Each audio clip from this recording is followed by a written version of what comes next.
Hi, this is Ben Gann, Vice President of Legislative and Political Affairs for NLBMDA, and today I'm going to be taking you through the legislative process on an NLBMDA webinar titled Legislative Process 101, How a Bill Becomes a Law. So we're really going to focus on two things in this webinar. The first is just the legislative branch, its makeup, and how it is, why it is the way it is. And then the other part is focusing on the legislative process specifically and how a bill exactly becomes a law. So first, let's focus on the legislative branch. So first, by way of background, Congress gets its powers under Article 1 of the Constitution, and it has three major powers. First, the one we're going to focus on today is writing laws, legislation. But it does have a couple other powers, such as declaring war, even though it uses that power infrequently and last exercised that power during World War II. And it also provides oversight of the executive branch. So first, let's focus on the lower chamber, the House of Representatives.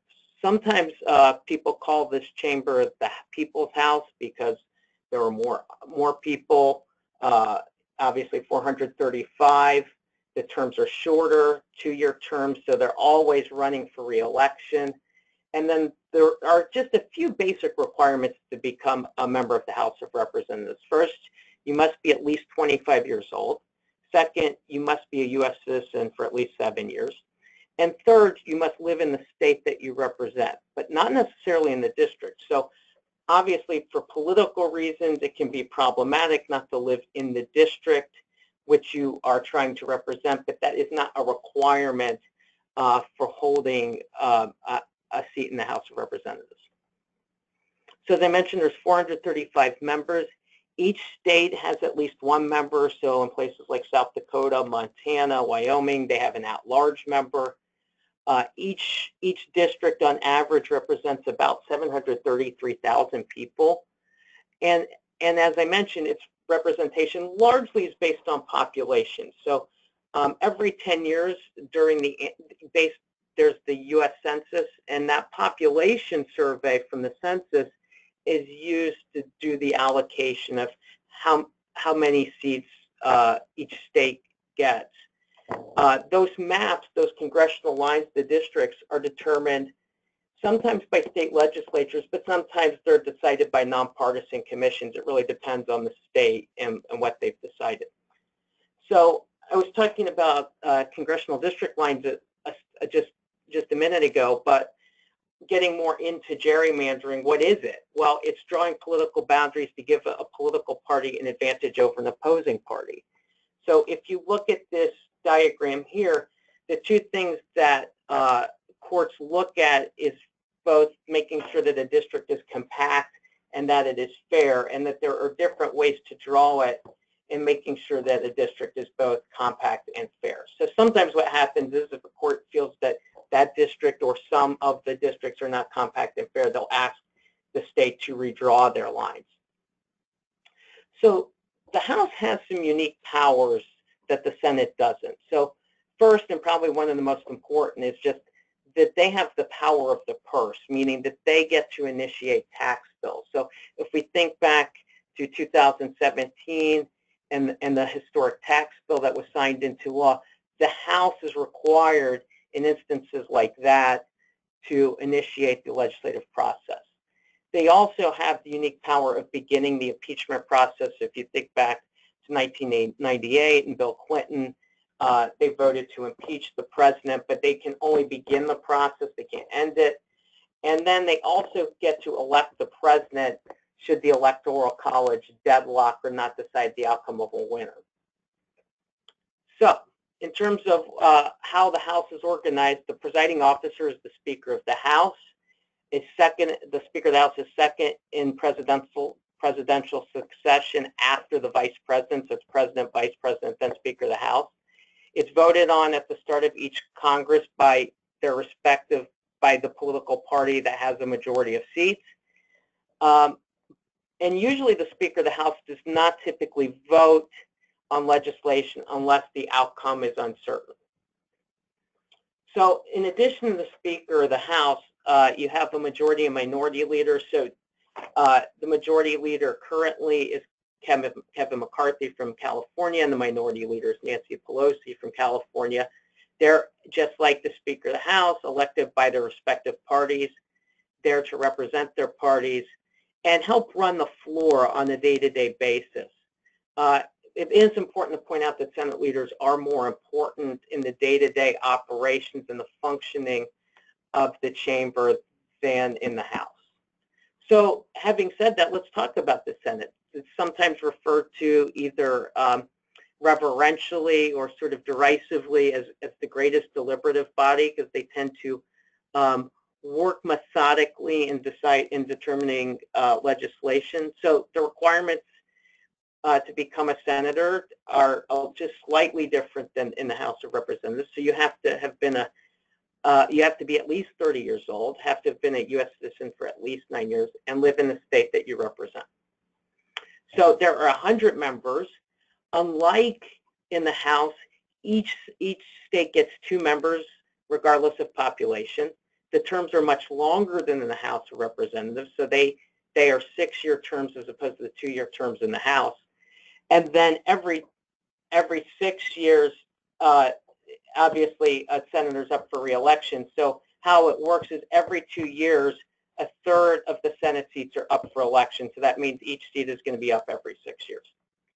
So what are some of the unique powers of the Senate? Well, first, they get to confirm White House appointees. So anything from cabinet secretaries to Supreme Court justices to federal court judges, they have to confirm whoever the White House appoints. So in a change to Senate rules in recent years, there's now only a simple majority needed to confirm White House cabinet secretaries and federal judge nominees.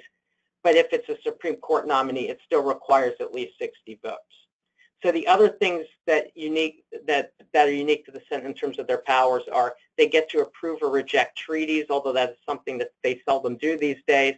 They get to try the impeachment case. So going back to the Bill Clinton example in 1998, if the House decides to impeach the president, the Senate then has to hear the impeachment case. And then in case of a tie in the Electoral College or it's undecided, the Senate can only elect the vice president, which is a very weird and strange rule. But remember, the vice president is the presiding officer over the Senate.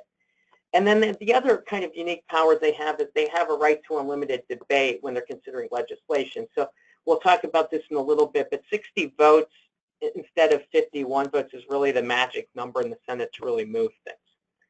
So again, as I mentioned a little bit ago, majority and minority leaders in the Senate have a lot more power than they do in the House. So these days, majority leader is Mitch McConnell from Kentucky, minority leader is Charles Schumer from New York.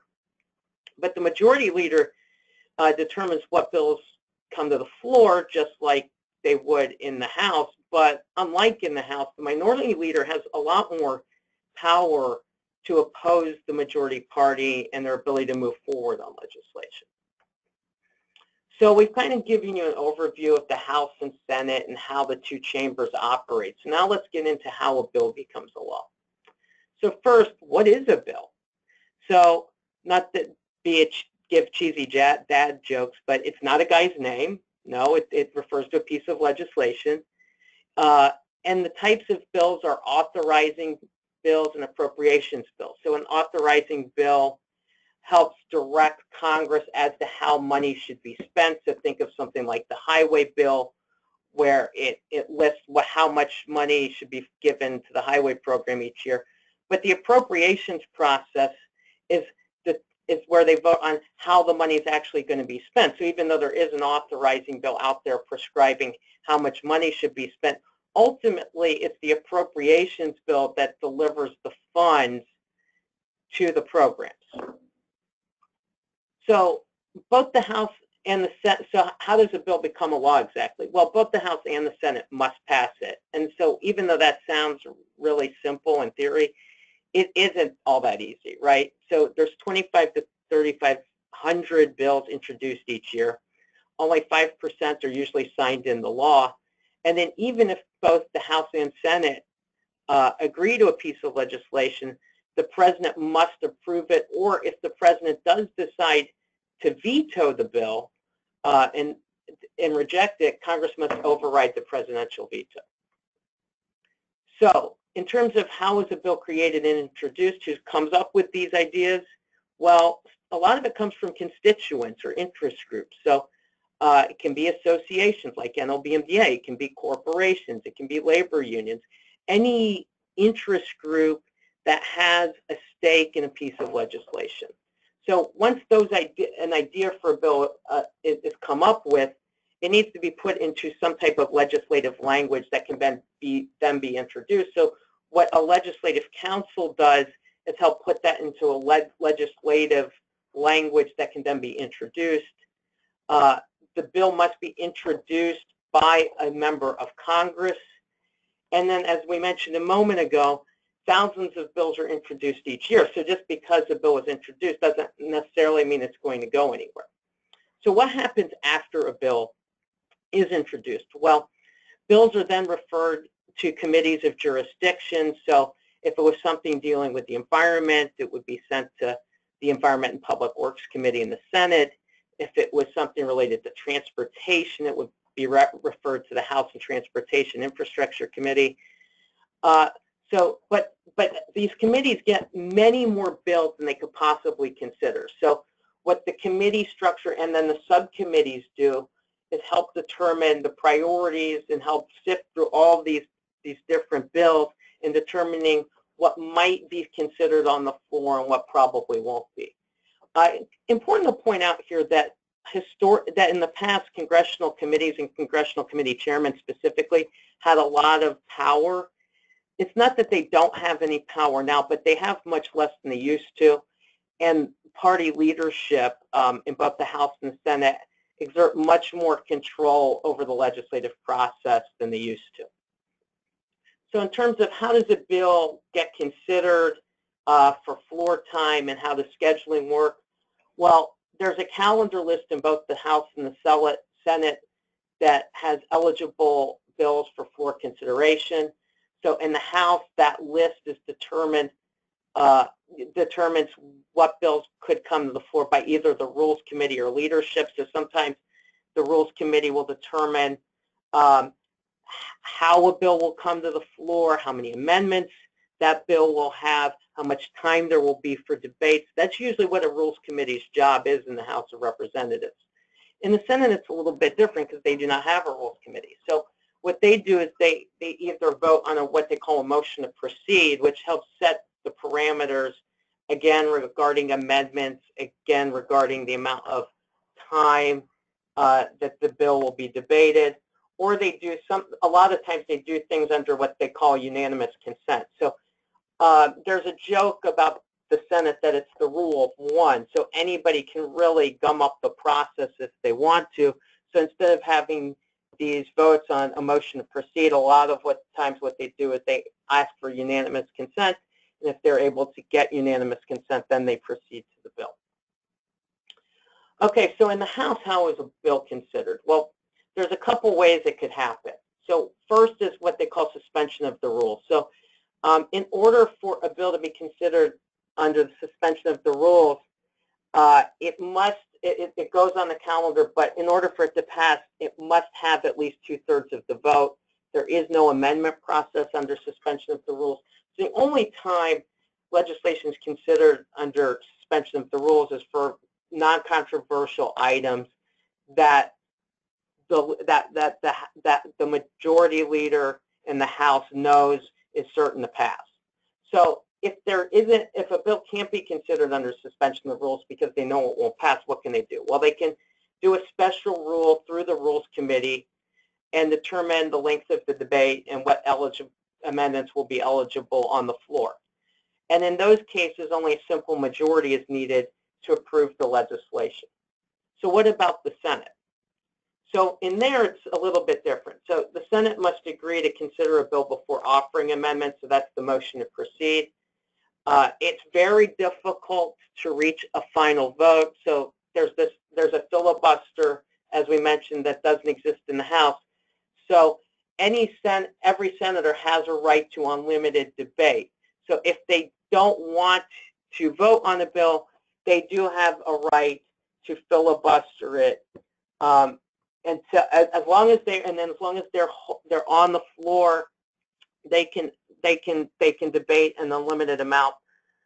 So what this brings in the importance of what they call cloture, a cloture vote. So the Senate can end debate if there are 60 votes. So this is the idea of, unlike in the House where a simple majority is needed most of the time, 60 votes is really important, not necessarily on the final passage, but in order to end debate on a bill and proceed to a final vote. So in the cases of cloture, there's 30 hours of debate, equally divided between the two sides, and there can be amendments to the legislation, but they must be germane, or they must be applicable to whatever the legislation being considered is.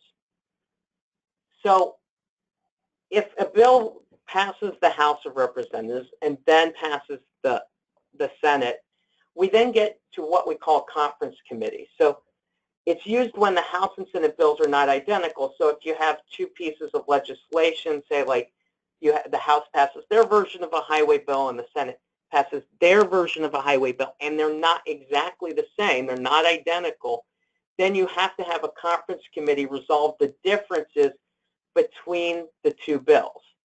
So what happens in those cases is the party leadership in both the House and the Senate, so Democrats and Republican leadership in the House, Democratic and Republican leadership in the Senate, appoint what they call conferees to a committee, and that conference committee helps iron out whatever the differences are and produce what they call a conference report. So it used to be the conference committees were used a lot more to iron out differences, but they're not used very much now. Party leaders are much more involved in reconciling a bill than maybe they were 50 years ago, and so sometimes they still use conference committees. A good example would be on the tax bill that passed late in 2017. There was actually a conference committee to help iron out some of the differences because of some substantive difference between the House version and the Senate version. But even in that instance, party leadership made sure that the people they were appointing the conference committee would help lead them to a final agreement. So the one thing that can be done, and sometimes this is what's done legislatively to circumvent a conference committee, is if the House has a bill that it's passed, the Senate can just pass the House version as is, or vice versa. The Senate can pass a bill and the House can pass the Senate version as is, and then a conference committee isn't needed and it can go straight to the president. Those type of that mostly happens with spending bills.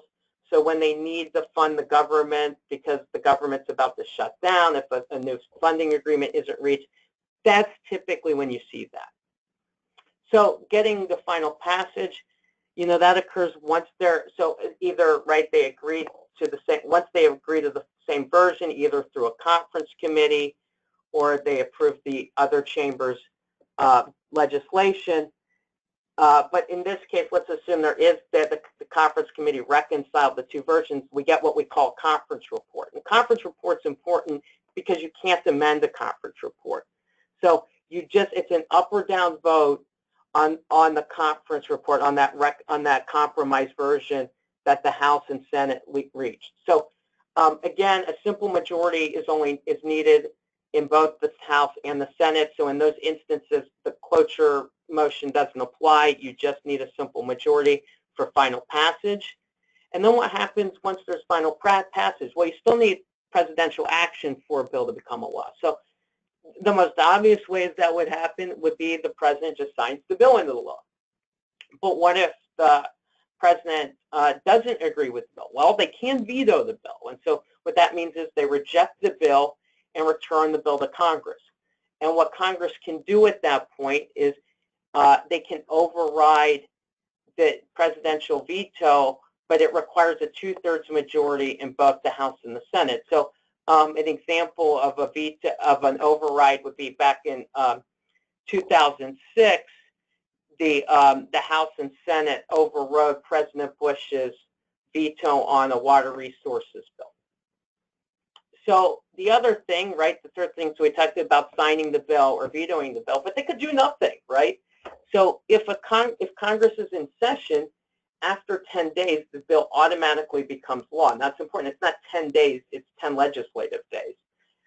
Or if Congress is not in session and the president does nothing, after 10 days, the bill dies. And so that's called a pocket veto. So there are three choices the president can make.